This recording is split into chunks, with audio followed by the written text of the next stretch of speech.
Hasil analisis data dapat disajikan dalam bentuk uraian, tabel, grafik, atau diagram.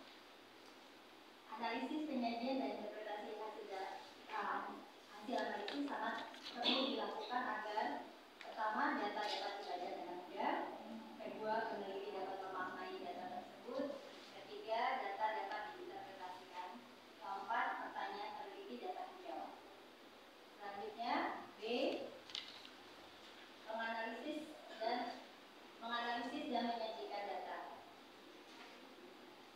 Setelah menjawab pertanyaan-pertanyaan mengapa kita perlu menganalisis dan menginterpretasikan data, langkah selanjutnya adalah menganalisis data.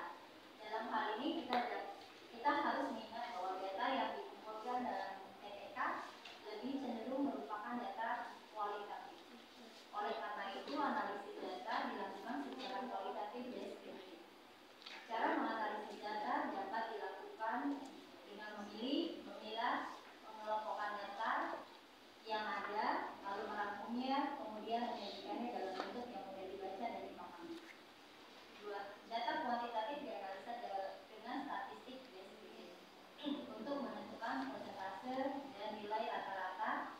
Penyajian hasil analisis dapat berbentuk tabel distribusi atau grafik.